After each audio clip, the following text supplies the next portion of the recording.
चलो, अच्छा, आप में से किसी को ये टेम्पलेट याद है या इस सेशन में था कोई? मुझे एक बार बताइए, ये सेशन जब लिया था तब था कोई? चलिए, 2 लोगों ने यस बोला है अभी, 3 4 5। ठीक है, ये सेशन लिया था मैंने 7 जनवरी 2023। ठीक है, 7 जनवरी 2023 पे।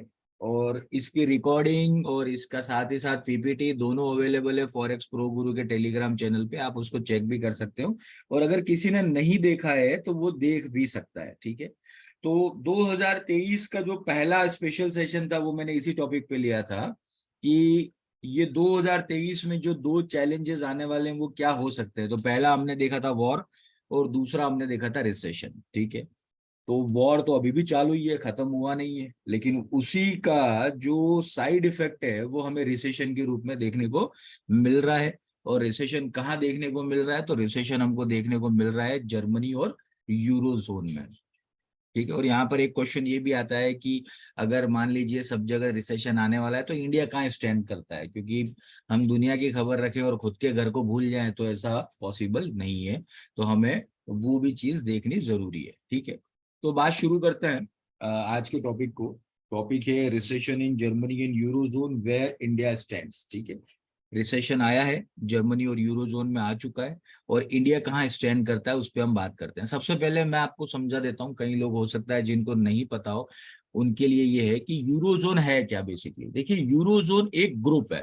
ठीक है, यूरोजोन और यूरोपियन यूनियन ये 2 अलग अलग ग्रुप है। ठीक है, यहाँ पे समझना जरूरी है, यूरोपियन यूनियन जो है वो यूरोपियन कॉन्टिनेंट की कई कंट्रीज का एक ग्रुप है। ठीक है, जो यूनियन होता है, यूनियन जो है वो एक तरीके से पॉलिटिकल यूनियन है।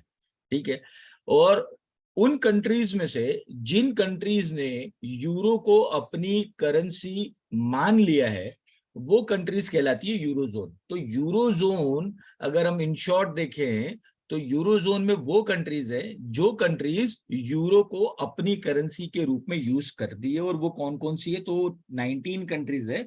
Austria, Belgium, Cyprus, Estonia, Finland, France, Germany, Greece, Ireland, Italy, Latvia, Lithuania, Luxembourg, Malta, Netherland, Portugal, Slovakia, Slovenia और स्पेन।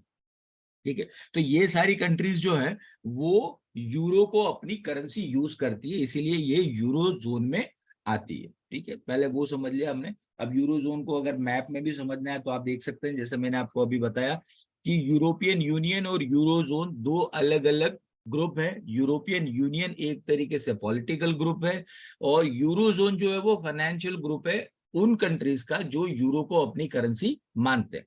और यहाँ पे आप देख सकते हैं जो डार्क कलर में आप देख रहे हैं, Germany, France, Spain, Italy, Ireland, Finland, Estonia, Latvia, Lithuania, ये सारी कंट्रीज जो है वो यूज करती है यूरो को एज करेंसी। ठीक है, तो ये दोनों में डिफरेंस है, इसको ध्यान रखना, इसको कंफ्यूजन में मत आ जाना। तो यहाँ पे जो हम बात कर रहे हैं, ठीक है, जो रिसेशन की बात कर रहे हैं वो यूरो जोन की कर रहे हैं। ठीक है, तो यहाँ पे आप उन कंट्रीज को एक्सक्लूड रखें जो कंट्रीज यूरोपियन यूनियन में, वो इंक्लूड नहीं होंगी। तो एक बार मैं आपको थोड़ा सा क्लियर कर देता हूं। अब 2 चीजें हैं जिस पे हम बात करेंगे, यूरोजोन और रिसेशन। यूरोजोन मैंने समझा दिया क्या है, और अब बात करता हूं मैं रिसेशन पे। देखिए, रिसेशन है क्या बेसिकली? रिसेशन का मतलब ये है कि जब किसी कंट्री की जीडीपी ग्रोथ लगातार 2 क्वार्टर तक, ठीक है, ये चीज याद रखना, लगातार 2 क्वार्टर, 2 क्वार्टर इट मीन्स हो गया 6 मंथ, अगर उसकी जीडीपी ग्रोथ नेगेटिव ग्रोथ बताती है तो वो कंट्री एक तरीके से रिसेशन में आ चुकी होती है। ठीक है, ये चीज ध्यान रखना, इसका पैरामीटर ये है, 2 क्वार्टर तक अगर किसी कंट्री का जीडीपी ग्रोथ अगर नेगेटिव में रहता है तो वो रिसेशन में आती है। अब रिसेशन में एक्चुअली होता क्या है? देखिए, सीधी सी बात है, जैसा कि मैंने आपको बोला है कि जीडीपी ग्रोथ अगर आपकी नेगेटिव जाएगी 2 क्वार्टर तक, मतलब 6 महीने तक, ठीक है, तो उसका मतलब ये हो गया कि वहां पर जितनी भी इकोनॉमिक एक्टिविटीज है वो स्लो हो जाएंगी। अब इकोनॉमिक एक्टिविटीज स्लो होंगी तो क्या होगा? प्रोडक्शन कम होगा। प्रोडक्शन कम होगा तो क्या होगा? एम्प्लॉयमेंट जो होगा वो कम हो जाएगा। एम्प्लॉयमेंट कम होगा तो क्या होगा? आपका कंज्यूमर स्पेंडिंग है, जो कंज्यूमर पैसा खर्च करता है वो कम हो जाएगा। ठीक है, इसके अलावा डिमांड सप्लाई जो है इंटरनेशनली, आपको जो इंपोर्ट एक्सपोर्ट होता है वो कम हो जाएगा, जिससे बिजनेस जो है वो बैंकक्रप्ट हो सकते हैं, ठीक है, वो दिवालिया हो सकते हैं। इसके अलावा लोग अपने घरों को बेचकर, सामान बेचकर कुल मिला के अपने घर को छोड़ सकते हैं, ठीक है। तो कुल मिला के ये है कि रिसेशन की जो स्थिति है वो किसी भी कंट्री के लिए अच्छी स्थिति नहीं हम बोल सकते हैं, ठीक है। तो रिसेशन, या हम इसको हिंदी में बोले तो मंदी, मंदी जब भी आती है तो बहुत बुरी होती है किसी भी कंट्री की इकोनॉमी के लिए और वहां के लोगों के लिए, ठीक है। तो ये, इसको हम रिसेशन कहते हैं। अब शुरुआत होती है 25 मई से। 25 मई को ये ऑफिशियल अनाउंसमेंट हो गया था कि जर्मनी, जो कि वर्ल्ड की चौथी सबसे बड़ी इकोनॉमी है, वो ऑफिशियली रिसेशन में एंटर कर गई है, ठीक है। अब जैसे मैंने पिछला आपको एग्जाम्पल दिया था, जो हमने सेशन लिया था, तो हम देख रहे हैं कि जब से ये रशिया यूक्रेन वॉर हुआ है, ठीक है, जब से रशिया यूक्रेन वॉर हुआ है तब से सबसे ज्यादा नुकसान अगर किसी कंट्री और स्पेशली ग्रुप को हुआ है तो वो है यूरोप, और यूरोप की अंदर जितनी भी कंट्रीज आ रही है उसको। और वो क्यों हुआ है वो भी मैंने आपको बताया था पिछले सेशन में, जब मैंने आपको जो रेफरेंस दिया उसमें, कि एनर्जी प्राइसेस जो है वो इतनी ज्यादा हाई हो चुकी थी, क्योंकि जितनी भी एनर्जी की जरूरत थी उसकी पाइप से आती थी, पाइपिंग जो रशिया से आती थी सीधा यूरोप तक जाती थी, उनको एक सस्ता पड़ता था, एक पूरा कुल मिला के ये बोल सकते हैं एक पूरा सेटअप था उनका। जब से ये सारी चीजें हुई, रशिया का विरोध उन्होंने किया, तब से रशिया ने पाइपलाइन उसको डिस्कनेक्ट कर दी। नतीजतन क्या हुआ कि पूरे वर्ल्ड के अंदर गैस और ऑयल के प्राइसेस जो है वो बढ़ने शुरू हो गए। अब सीधी सी बात है कि आप अगर किसी अल्टरनेट को पहले से डिसाइड करने के बाद किसी जो करंट चीज है उसको आप बंद करते हो तो समझ में आती बात, पर जर्मनी या यूरोप के पास में अल्टरनेट तो था ही नहीं। पहले उन्होंने रशिया की जो पाइपलाइन आ रही है या उससे जो सामान लेना है वो बंद कर दिया, सैंक्शंस लगा दिए, और उसके बाद वो अल्टरनेट ढूंढने पर निकले। अब अल्टरनेट उनको मिला क्या? अल्टरनेट उनको मिला सऊदी अरेबिया और ओमान, ठीक है, ओमान, ओके। अब ये दो कंट्रीज से उनके पास जो आ रहा था, तो वहां से तो आपको एलएनजी भी अगर लेनी पड़ेगी तो पाइपलाइन के थ्रू आएगी, नहीं तो क्या करना पड़ेगा, गैस को ठंडा करके उसको सिलेंडर में डालकर और फिर आपको बाय शिप मंगवाना पड़ेगा। तो ये क्या है, ये सारी आपकी कॉस्टिंग जो है वो बढ़ा देता है। अब जर्मनी, नतीजा ये हुआ कि पूरे यूरोप में, यूके में, सभी जगह जो फ्यूल प्राइजेस थी, जो गैस प्राइजेस थी, वो डबल हो गई। अब डबल हो गई, और विंटर इज कमिंग, जैसा गेम ऑफ थ्रोन्स का जो सबसे बड़ा और फेवरेट डायलॉग है सभी लोगों का। तो विंटर जब आई यूरोप के अंदर, तो ऑब्वियसली जो इलेक्ट्रिसिटी कंजम्पशन है, जो गैस का यूटिलिटी है, ये अपने आप ऑटोमेटिकली बढ़ने लग गया। जिसके कारण क्या हुआ, इन सब चीजों को मेंटेन करने के लिए सारे खर्चे जो थे वो उनके डबल हो गए वहां की गवर्नमेंट के। तो कुल मिला के ये है कि अपने पैरों पर इन्होंने खुद कुल्हाड़ी मारी है, और ये चीज होनी ही थी। और जर्मनी छोड़िए, यूरोप के बारे में तो मैं आज नहीं, लगभग साल 2 साल पहले से मैं बोलता आ रहा हूँ कि यूरोप जो है कॉन्टिनेंट, उसको 2 या 3 कंट्री चला रही है, बाकी कंट्रीज तो बर्बाद है वहां पे, ठीक है। आप चाहे ग्रीस को उठा लो, चाहे स्पेन को उठा लो, चाहे पुर्तगाल को उठा लो, ये सारी कंट्रीज बेल आउट पैकेज पे ही चल रही है, इनके पास कुछ बचा ही नहीं है। अब ये खबर आने के बाद में इसका जो रीजन है वो मैंने आपको बता ही दिया कि energy crisis to push Germany into recession in 2023, ठीक है। और ये बात आज की नहीं है, जब से ये सारी चीजें शुरू हुई है तब से ही ये खतरा इनके ऊपर मंडराने लगा था। तो ये सारी चीजें जो है, क्योंकि गैस प्राइस अगर बढ़ेगी तो ऑब्वियसली इन्फ्लेशन भी बढ़ेगा, इन्फ्लेशन बढ़ेगा तो पूरा आपका, एक तरीके से हम कह सकते हैं कि पूरा मॉनेटरी सिस्टम और पूरा सिस्टम ही पूरा हिल चुका था। तो ये सारी चीजें आने से इनके ऊपर सबसे बड़ा प्रॉब्लम ये आ गया कि सस्टेनेबिलिटी वो कहाँ से लाए, जो कि उनके पास अभी तक नहीं मिली है। और फिलहाल जो लगभग 1 वीक पुरानी न्यूज अगर हम बोले, तो वो हमारे पास में आई है कि जर्मनी के बाद में यूरोजोन भी एक तरीके से रिसेशन में आ गया है, क्योंकि वहां पर भी 2 क्वार्टर तक लगातार जो जीडीपी ग्रोथ है वो माइनस में जा चुका है, ठीक है। और जीडीपी श्रिंक उनका हो गया 0.1% हो गया, जो कि अपने आप में काफी खराब डेटा है, बहुत खराब डेटा है।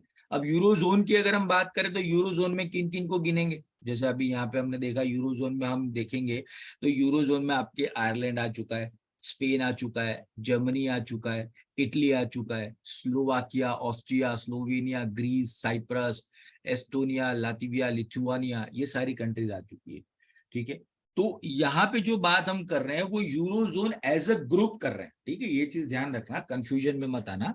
हम यहाँ पे जो बात कर रहे हैं वो यूरोजोन की कर रहे हैं। जैसे आप लोग में से कई लोग ऐसे होंगे जो इकोनॉमिक कैलेंडर देखते हैं, ठीक है, तो इकोनॉमिक कैलेंडर में क्लियरली लिखा हुआ आता है, यूरोजोन का झंडा जो है वो अलग से आता है, ठीक है, वहां पर फ्लैग अलग से आता है। तो यहाँ पे मैं ये नहीं कह रहा हूं कि ये सारी कंट्रीज एक तरीके से रिसेशन में आ गई है, नहीं। ऑफिशियली अगर हम यूरोप कॉन्टिनेंट की बात करें तो जर्मनी ऑफिशियली आ चुका है।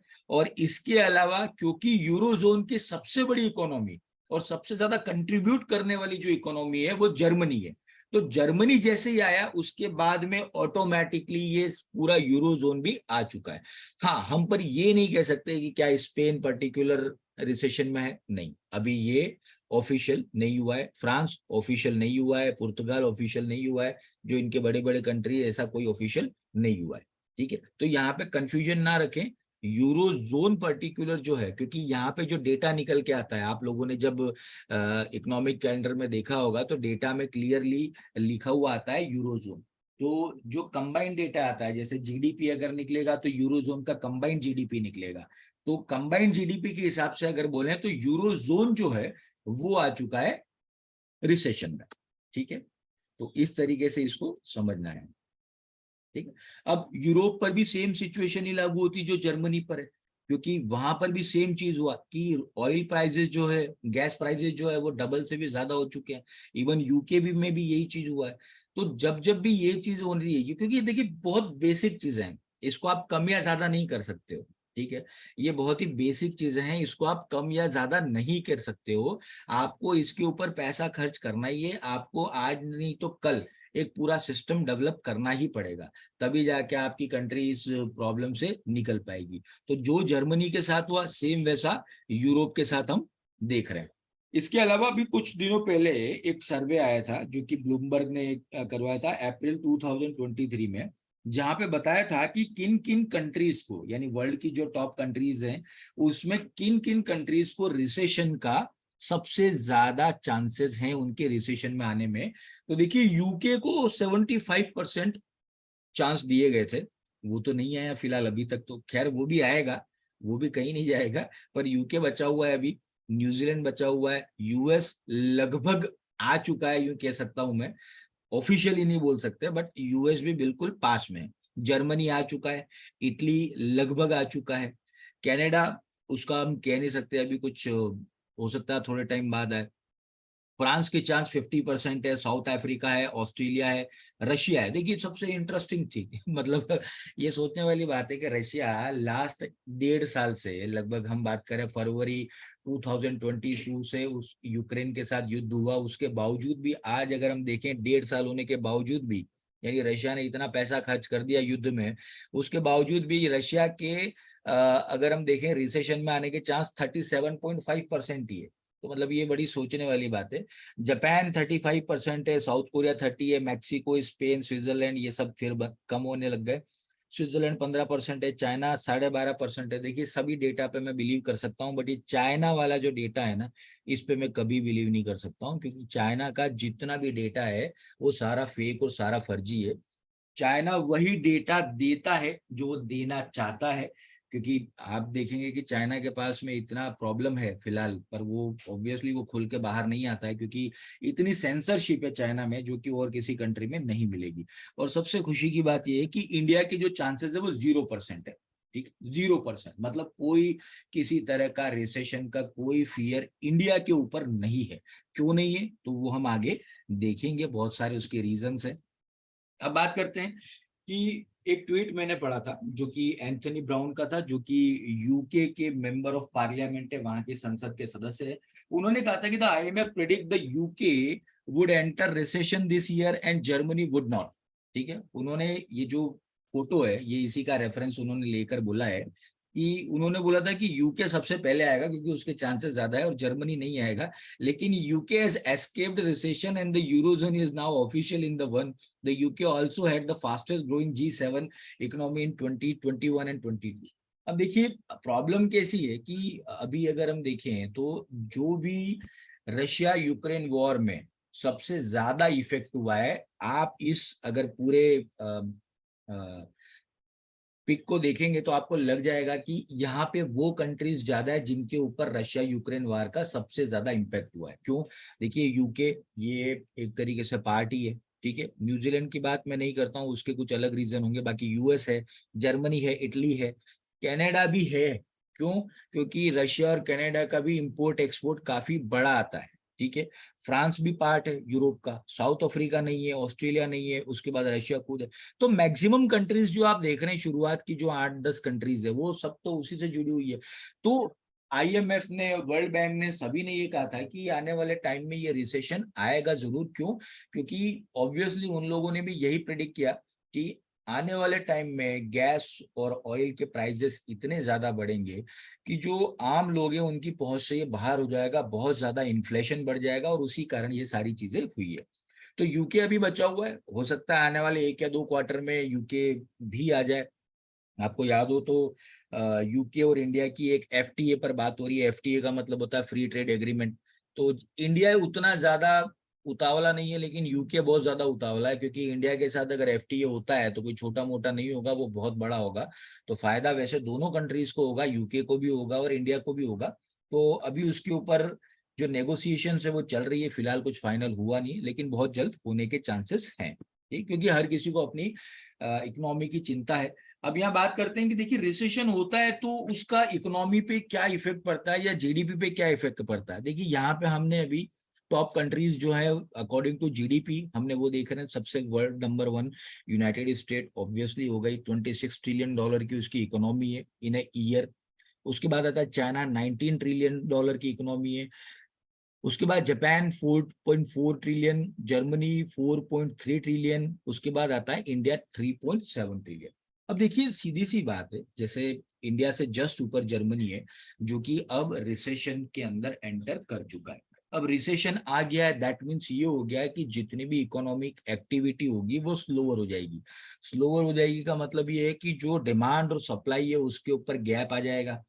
आपकी जो मैन्युफैक्चरिंग है वो इससे सीधी इफेक्ट करेगी, सेल्स पे इस पे सीधा इफेक्ट पड़ेगा, जॉब्स पे सीधा इफेक्ट पड़ेगा। तो होगा क्या कि आने वाले टाइम में, क्योंकि देखिए रिसेशन एक ऐसी चीज है कि अगर एक बार वो आ जाता है तो उससे निकलने में कम से कम साल, 2 साल, 3 साल का समय लगता है। वो भी तब जब बहुत ही इफेक्टिव पॉलिसी वापस से बनाई जाए उससे निकलने के लिए, तो वरना हालत और ज्यादा बुरे हो जाते हैं।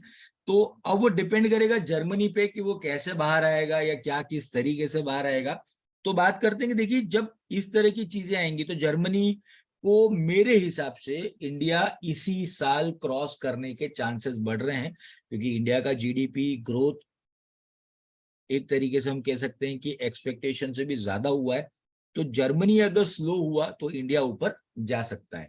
अब देखिए 2 तरीके इंडिया के ऊपर जाने में, ठीक है। जैसे हम यूरो यूएसडी की अगर बात करते हैं कि अगर यूरो मान लीजिए आप सोचते हैं कि बाय करें, अब ये सोच रहे हैं बाय करें, क्यों करें? तो क्योंकि या तो यूरो ऊपर जाएगा या डॉलर नीचे आएगा, दोनों में से कोई एक कारण तो होगा ही। तो सेम चीज यहाँ पर ये भी है कि जर्मनी की इकोनॉमी जैसे ही श्रिंक करेगी तो इनका जीडीपी भी श्रिंक करेगा, और इंडिया की जीडीपी जैसे ही ग्रो करेगी तो इनका जीडीपी भी ग्रो करेगा। अगर ये दोनों चीजें एक साथ होती है तो इंडिया जर्मनी पे भारी पड़ जाएगा और वो जल्दी ऊपर आ सकता है। हो सकता है 2023 का जो लास्ट क्वार्टर है या फिर 2024 का जो पहला क्वार्टर है, ये 2 टाइम के अंदर हो सकता है कि हम वर्ल्ड की 4th नंबर की इकोनॉमी बन जाए और जर्मनी को सरपास कर दें। ठीक है, क्वाइट पॉसिबल है। ठीक, क्योंकि देखिए अभी भी जो रशिया यूक्रेन मैटर है वो किसी कंक्लूजन पे नहीं आया है। आज ही खबर आई है कि यूक्रेन वापस से बातचीत करने को तैयार है, पर वो कितना तैयार है मुझे पता नहीं। वो पॉलिटिकल बेसिस पर कितना ये खबर सही है कितना नहीं वो तो बाद में पता चलेगा, क्योंकि बीच में एक बार पहले भी ऑफर आया था लेकिन जेलेंस्की अड़ा हुआ था तो बात नहीं हो पाई, सीधी बात है। तो ये सारी चीजें सीधा इफेक्ट डालेगी इन सभी चीजों पे। अब बात करते हैं कि देखिए हमने यूरोप की बात कर ली, जर्मनी की बात कर ली, तो हम यूएस को कैसे छोड़ सकते हैं? देखिए यूएस में आए दिन कुछ ना कुछ चलता ही रहता है और उसी के कारण देखिए मार्केट ऊपर नीचे दौड़ता है, ठीक है। और जब से जो अभी नए राष्ट्रपति आए हैं, मतलब जो बाइडेन, जब ट्रम्प के बाद में, तब से तो यूएस हमेशा ही सुर्खियों में रहता है, और वो भी हमेशा नेगेटिव कारण से, कभी पॉजिटिव कारण से नहीं रहा है। ठीक है, अब ये खबर भी आप देखिए, बहुत इंपॉर्टेंट खबर है, जो कि 8 जून की है, आज से 2 दिन पहले की है। डॉइश बैंक ने ये फोरकास्ट कर लिया है कि यूएस के अंदर माइल्ड रिसेशन आ चुका है। ठीक है, एक तरीके से तो, और वो हम देख भी रहे हैं, वो हम देख भी रहे हैं। मैंने अभी कुछ दिन पहले ही एक स्पेशल सेशन लिया था, जिसपे मैंने बताया था कि किस तरीके से जो डेप्थ सीलिंग है वो बढ़ाया गया। अब डेप्थ सीलिंग क्या होता है, क्या नहीं होता है, वो मैं यहाँ नहीं बताऊंगा, क्योंकि उसके लिए मैंने स्पेशल सेशन ले चुका हूँ। अब डेप्थ सीलिंग के कारण क्या होगा कि अमेरिका और ज्यादा कर्ज लेने की स्थिति में आ जाएगा। वो जितना ज्यादा कर्ज लेगा, उसका डेप्ट टू जीडीपी रेशियो बढ़ेगा। अब डेट टू जीडीपी रेशियो बढ़ेगा, दैट मीन्स ये हो गया कि उसकी भरपाई कौन करेगा? भरपाई करेंगे अमेरिका के लोग। अमेरिका के लोगों के ऊपर कर्जा ज्यादा हो जाएगा, अमेरिका में इन्फ्लेशन बढ़ना शुरू हो जाएगा। और अभी देखिए, इस वीक वापस से इंटरेस्ट रेट डिसीजन आने वाला है। ठीक है, इन्फ्लेशन रेट भी, इन्फ्लेशन डेटा भी इसी वीक आने वाला है यूएसए का। तो आप देखेंगे कि ये वीक बहुत ही उतार चढ़ाव भरा रहने वाला है, और यूएस के लिए ये अभी स्थिति बहुत अच्छी नहीं है, बहुत अच्छी बिल्कुल नहीं है। उनकी बेसिक्स जो है वो हिले हुए हैं, उनकी इकोनॉमी के जो बेसिक्स है वो पूरी तरह से हिले हुए हैं। तो ये एक तरीके से जो कंडीशन बन रही है ना फिलहाल, वो अभी बहुत चाओस की कंडीशन बन रही है यूएस के लिए, ये बिल्कुल सही नहीं है। और 2024 में इलेक्शन भी आने वाला है। तो कुल मिला के ये है कि बाइडन जो है वो एक तरीके से इतने ज्यादा हड़बड़ाहट में है कि अगर वो इकोनॉमी को नहीं संभाल पाए तो उसका कॉन्सिक्वेंसेस वो झेलेंगे इलेक्शन में। तो कुल मिला के बहुत सारे चेंजेस हमको इस आने वाले 3 से 6 महीने में देखने को मिलेंगे। ठीक है, इसके अलावा जो यूएस के बिलियनर है रे डालियो, उन्होंने भी क्लियरली बोल दिया है कि US is at the start of डेब्ट क्राइसिस। ठीक है, क्योंकि देखिए, डेब्ट आप ले लें कोई प्रॉब्लम नहीं, दुनिया की ऐसी कोई कंट्री नहीं है जो बिना डेब्ट लिए हुए आगे बढ़ती है। ठीक है, लेकिन डेब्ट जो है वो एक लेवल का होना चाहिए, आपके जीडीपी के रेशियो का होना चाहिए। ठीक है, उससे ज्यादा नहीं होना चाहिए। अब यहाँ पे अगर यूएस का हम डेब्ट रेशियो निकाले, जीडीपी टू डेब्ट रेशियो अगर निकाले, तो 120% के आसपास होता है। तो 120% अपने आप में बहुत ज्यादा है, कोई छोटा मोटा डेब्ट नहीं है। और वो भी आप सोचिए कि अगर डॉलर जो है वो एज अ रिजर्व करेंसी काम में नहीं ले रहे होते, तो शायद मेरे ख्याल से यूएस कब का बिखर चुका होता। लेकिन डॉलर जो है वो रिजर्व करेंसी के रूप में यूज किया जाता है, इतनी सारी कंट्रीज उसको अपने फॉरेन एक्सचेंज रिजर्व में रखती है, इस कारण से यूएस बचा हुआ है, वरना यूएस आज से 20 साल पहले खत्म हो चुका होता। ठीक है, केवल उसकी जो करेंसी है वो उसको बचा रही है, वरना उसका कोई महत्व नहीं है आज की तारीख में। लेकिन फिर भी ये प्रॉब्लम आज नहीं तो कल ये आएगा ही आएगा, और ये प्रॉब्लम उसको फेस करना रहेगा। तो यूएस डॉलर भी, सॉरी, यूएस इकोनॉमी भी जो है वो एक तरीके से श्रिंक होने का आने वाले टाइम में चांसेस है, अगर वो डेब्ट क्राइसिस से नहीं जूझते हैं। अभी भी आप देख रहे हैं कि यूएस जिस हिसाब से अपनी इन्फ्लेशन रेट को कम करना चाहता है वो नहीं हुई। पिछला वाला डेटा भी आप देख लीजिए, जो एक्सपेक्टेशन था उतना नहीं हुआ।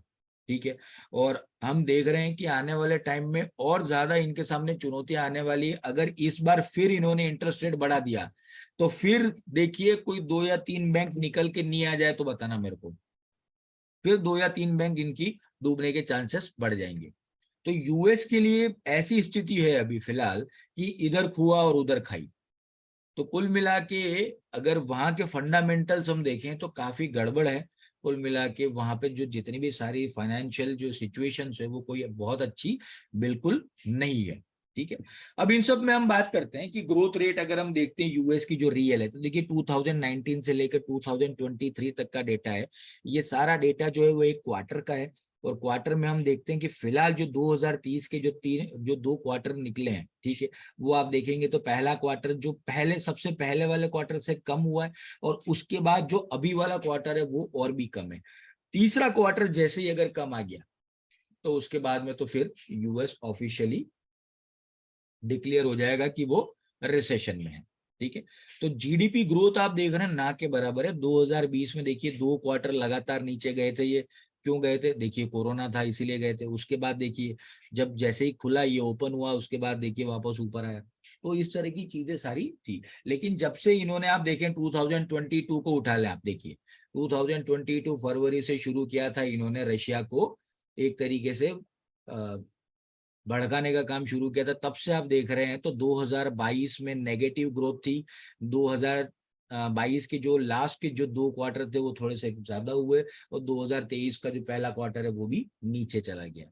तो कहने का मतलब ये है कि अगर इन्होंने अपने पैर पे कुल्हाड़ी नहीं मारी होती है, रशिया को नहीं भड़काया होता। देखिए ट्रम्प की पॉलिसी, अब यहाँ पे देखिए मैं क्यों बोलता हूँ कि फाइनेंशियल मार्केट को अगर आपको जज करना है और स्पेशली फंडामेंटल को अगर आपको जज करना है तो आपका पॉलिटिक्स में इंटरेस्ट होना चाहिए, ठीक है, तो आप बहुत अच्छे से जज कर पाओगे, वरना नहीं कर पाओगे। उसके पीछे रीजन क्या है? देखिए ट्रम्प जो था, ट्रम्प की पॉलिसी जो थी ना, वो कभी भी रशिया के अगेंस्ट नहीं थी। ट्रम्प पीछे पड़ा हुआ था चाइना के, ठीक है। हमने देखा था यूएस चाइना के जो ट्रेड वॉर चल रहा था वो अपने आप में बिल्कुल बहुत शानदार चल रहा था, और हम कह सकते हैं कि उस टाइम पे यूएस को बेनिफिट भी हो रहा था बहुत सारी चीजों का, ठीक है। जैसे ट्रम्प घटा और बाइडेन साहब आए, तो उन्होंने सीधा चाइना से ध्यान हटा के सीधा अपना फोकस कर लिया रशिया के ऊपर, ठीक है। अब देखिए रशिया क्या करके बैठा हुआ है। तो कहने का मतलब ये है कि देखिए पार्टीज जो होती है ना, उनकी हमेशा एक अपनी आइडियोलॉजी होती है और उस हिसाब से वो सारी चीजें तय होती है, उसी हिसाब से फाइनेंशियल पॉलिसी भी बनती है। तो इसीलिए सारी चीजों को अगर आप इंटरकनेक्ट करेंगे तो ज्यादा बेटर तरीके से आप फंडामेंटल्स को और अच्छे से समझ पाएंगे, ठीक है। चलिए अब बात करते हैं। देखिए हमने यूएस की भी बात करी, हमने जर्मनी की भी बात करी, यूरोजोन की भी बात करी, लेकिन ये बात आती है कि देखिए हम दुनिया भर की बात कर रहे हैं, हमारी घर पे क्या स्थिति है पहले वो भी देखना है। देखिए घर पे स्थिति फिलहाल जो है वो सेटिस्फैक्ट्री है, और हम कह सकते हैं कि सेटिस्फैक्ट्री से भी ज्यादा बेटर है कि अभी जो जीडीपी ग्रोथ डेटा आया जो लास्ट क्वार्टर का आया, जो 2022 से लेकर फाइनेंशियल ईयर 2023 का जो डेटा है, वो है कि total 7.2 GDP growth in financial year 23। India's economy now stand at $3.3 trillion. तो ये जो डेटा आया है ये एक तरीके से वर्ल्ड में हाईएस्ट है, ठीक है। आप इसको गूगल करके भी देख सकते हो, ये वर्ल्ड में हाईएस्ट है। हाईएस्ट ग्रोथ अचीव करी इंडिया ने, और कोई और कोई कंट्री इंडिया के आसपास भी नहीं है। 5% पे है सेकंड कंट्री जो कि चाइना है। इसके अलावा जो खास बात है वो ये है कि देखिए जो जीडीपी डेटा आया है वो बेटर देन एक्सपेक्टेड आया है। जैसे मैं हमेशा आपको कहता हूं कि जब हम इकोनॉमिक कैलेंडर देखते हैं तो अगर डेटा जो प्रेडिक्शन किया है उससे भी अच्छा आता है तो उसे बेटर देन एक्सपेक्टेड कहते हैं। तो यहाँ पे सेम चीज हुई, ये जो डेटा है वो बेटर देन एक्सपेक्टेड डेटा था, जो कि एक्सपेक्ट किया था 6.8 से लेकर 6.9 तक का, और जो डेटा आया वो 7.2 का है, ठीक है। तो इसीलिए इसको बहुत अच्छा डेटा माना गया है, और ये जितना बढ़िया डेटा आया है वो हम देख भी रहे हैं कि ग्रोथ जो है वो बाकी दूसरी जगहों से अगर हम देखें, कंट्रीज से कंपेयर करें, तो इंडिया की ग्रोथ ज्यादा कंसिस्टेंट है। और उसी पे एक आर्टिकल भी आया कि इंडिया गोल्डी लॉक्स इकोनॉमी। अब गोल्डी लॉक्स इकोनॉमी क्या है? Will the RBI change it's policy stand? आपने अगर अभी ध्यान दिया हो तो इसी वीक, यानी ये जो वीक गया उसी वीक आरबीआई ने अपना पॉलिसी असेसमेंट किया था। जैसे फेडरल रिजर्व बैंक की मॉनेटरी पॉलिसी की मीटिंग होती है तो हम कैसे बराबर रात को ध्यान रखते हैं, पर क्या इंडिया की कभी मीटिंग होती है तो आपने ध्यान दिया या नहीं दिया, मुझे चैट बॉक्स में जरूर बताएं, ठीक है। तो लास्ट हम देख रहे हैं कि लास्ट जो वीक गया, जो भी ये जो वीक था, उसमें ही आरबीआई की पॉलिसी थी, और उन्होंने अपना स्टैंड क्या लिया वो आगे हम देखेंगे। लेकिन उससे पहले मैं आपको बता दूं कि गोल्डी लॉक इकोनॉमी क्या कहते हैं। देखिए गोल्डी लॉक इकोनॉमी का मतलब कोई लॉक बनाने वाली कंपनी से बिल्कुल नहीं है। गोल्डी लॉक इकोनॉमी उसको कहते हैं कि एक आइडियल सिचुएशन होती है where there is a steady growth, यानी ग्रोथ हो रही है, स्टडी ग्रोथ हो रही है, ठीक है, क्यूमुलेटिव। और the economic growth is neither too high or trigger inflation. यानी कई बार ऐसा होता है कि ग्रोथ अगर बहुत ज्यादा होती है तो साथ साथ इन्फ्लेशन भी बढ़ता है, लेकिन अगर गोल्डी लॉक सिनेरियो पे हम जाएं तो जो ग्रोथ है वो कंसिस्टेंस है, लेकिन जो इन्फ्लेशन है वो भी उतना ज्यादा ना बढ़ के एक प्रॉपर वे में ही चल रहा है, ठीक है। तो इसको हम कह सकते हैं कि लो भी नहीं है, स्लो डाउन जैसी स्थिति भी नहीं है। और इसको अगर हम सिंपल टर्म में समझें तो economy is not expanding by huge margin with inflation or shrinking into recession. यानी ना तो बहुत बड़ी इकोनॉमी हो जाए इन्फ्लेशन के साथ में, यानी बहुत ज्यादा इन्फ्लेशन, ना ही श्रिंक हो जाए रिसेशन के साथ में। इसको कहते हैं मॉडरेट, यानी दोनों के बीच का रास्ता की ग्रोथ भी चल रही है और इन्फ्लेशन भी जो है वो कंट्रोल में। इसको गोल्डीलक्स सिनेरियो कहा गया है।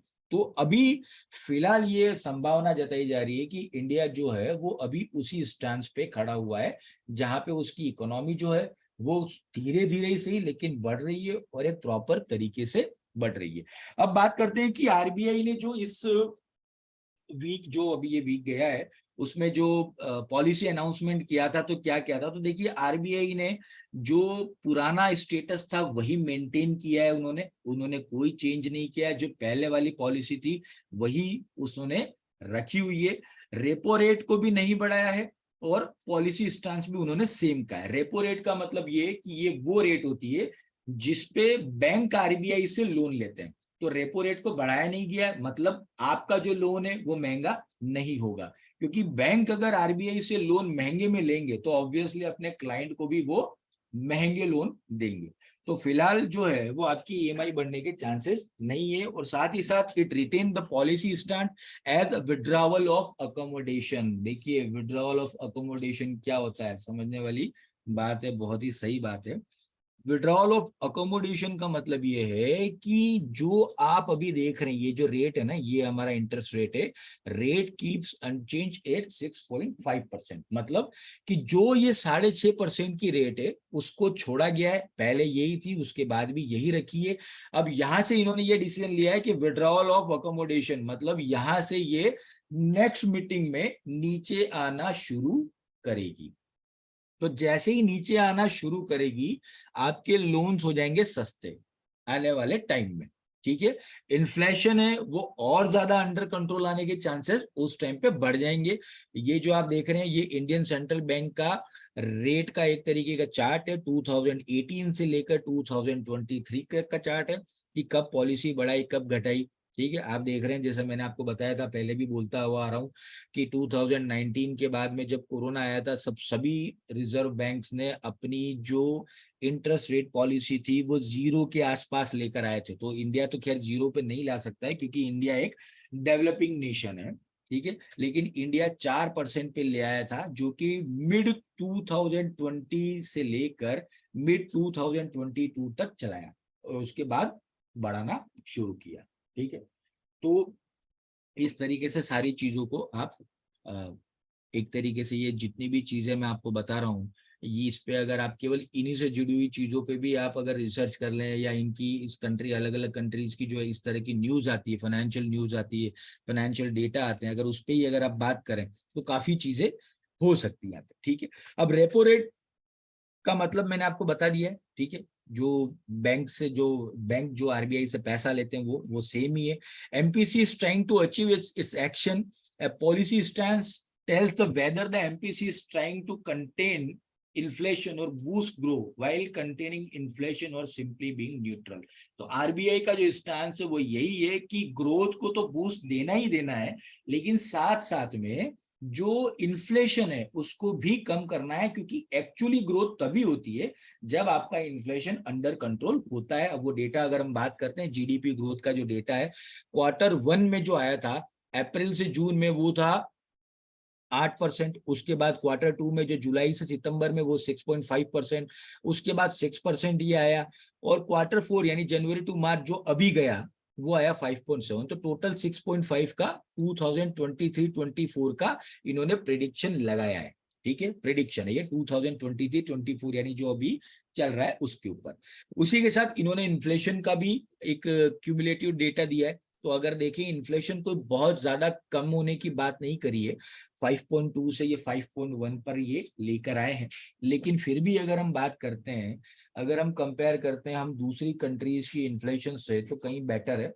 मैंने पहले भी आपको जब फंडामेंटल्स पे मैं सेशन लेता हूं तो मैंने आपको बोला था कि देखिए जो डेवलपिंग नेशन होते हैं उनको थोड़ी इन्फ्लेशन जरूरत होती है।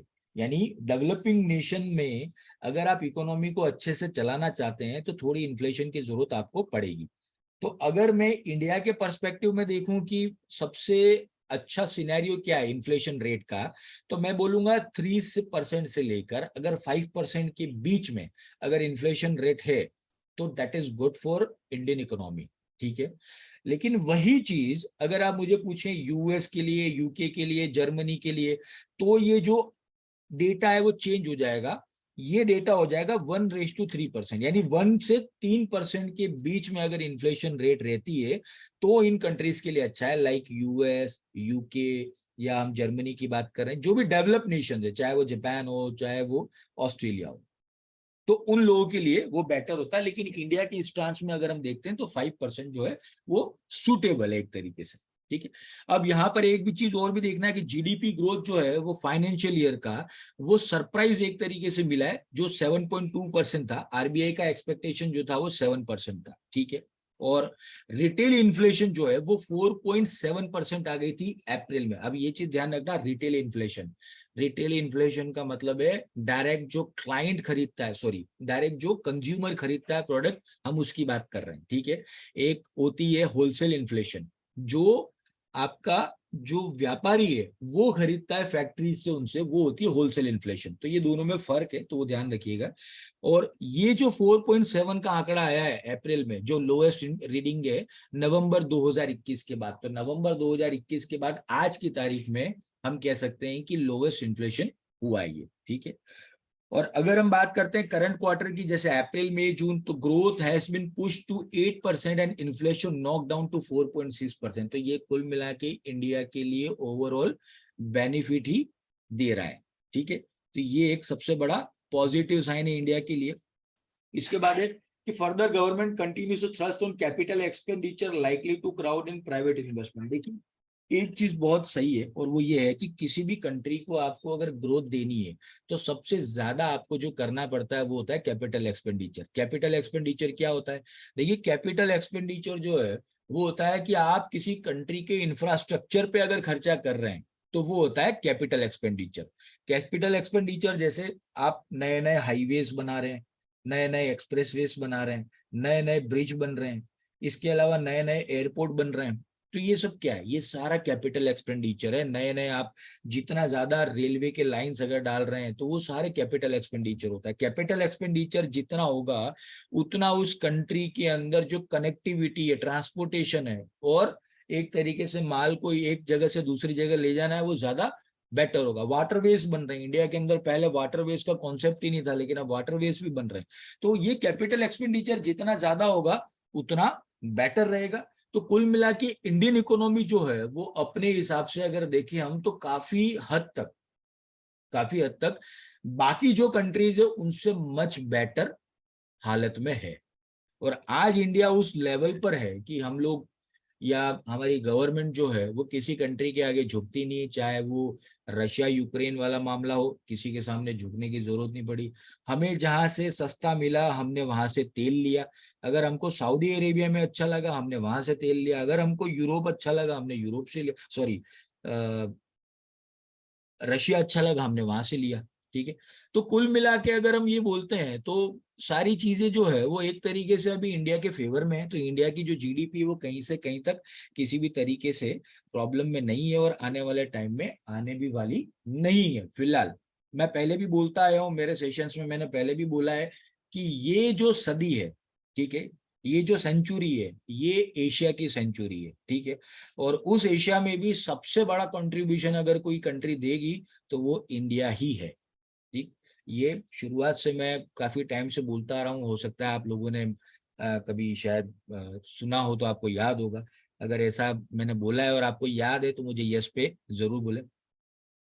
जी बिल्कुल, इंडिया ने रिफ्यूज कर दिया है नाटो को ज्वाइन करने का, वो बहुत ही सही डिसीजन है। ठीक है, अब बात करते हैं कि देखिए इसका मार्केट पे क्या इफेक्ट पड़ेगा। देखिए मैं पहले से कहता आ रहा हूँ कि ये जितनी भी चीजें हैं उन पे हमेशा गौर करिए आप, और हमेशा हर चीज कनेक्ट आप करिए डॉट्स को। ठीक है, मैंने जनवरी में आपको ये प्रिडिक्शन बताई थी कि रिसेशन आने वाला है। ठीक है, जनवरी से बताया था कि ये रिसेशन आने वाला है। आज उस बात को 6 महीने पूरे हो गए। 7 जनवरी 2023 को हमने सेशन लिया था, और आज 11 जून 2023 है, तो लगभग 6 महीने हो चुके हैं। ठीक है। आप देख रहे हैं कि मार्केट जो है वो अभी भी स्टेबल नहीं है पूरी तरीके से। कई बार मार्केट बहुत ज्यादा कंफ्यूज हो जाता है, चाहे वो गोल्ड हो चाहे वो स्टॉक्स हो, अभी पूरी तरीके से कंफ्यूज ही चल रहा है मार्केट। तो इसीलिए लॉन्ग टर्म अगर आप प्रिडिक्शन करना चाहते हैं या सीखना चाहते हैं तो फंडामेंटल्स को मजबूत करना बहुत जरूरी है। ठीक है। तो होप कि आज हमने रिसेशन के बारे में जो जो भी बात करी वो आपको समझ में आई होगी, आपके कॉन्सेप्ट क्लियर हुए होंगे, चाहे वो रिसेशन को लेकर हो चाहे वो यूरोजोन को लेकर हो। और उम्मीद करता हूं कि ये जो टाइम आप लोगों ने मेरे लिए निकाला, यहाँ पे आप आए, तो उस टाइम को मैंने प्रॉपर तरीके से आपको यूटिलाइज किया। ठीक है। तो उम्मीद करता हूँ सेशन आपको बहुत अच्छा लगा होगा। आपको सेशन कैसा लगा ये मुझे जरूर बताएं, और कुछ कमेंट में आप लिखें तो प्लीज आपसे रिक्वेस्ट है कि सर अच्छा, बहुत अच्छा, इससे हटकर कुछ 4 लाइन लिखेंगे तो ज्यादा बेटर रहेगा। ठीक है। उम्मीद करता हूँ अच्छा लगेगा आपको, सेशन अच्छा लगा भी होगा। आपके कमेंट का वेलकम है। ठीक है। 1 मिनट का ब्रेक लूंगा मैं। Thank you very much. आज के सेशन से जुड़ा हुआ कोई भी सवाल है वो भी आप पूछ सकते हैं।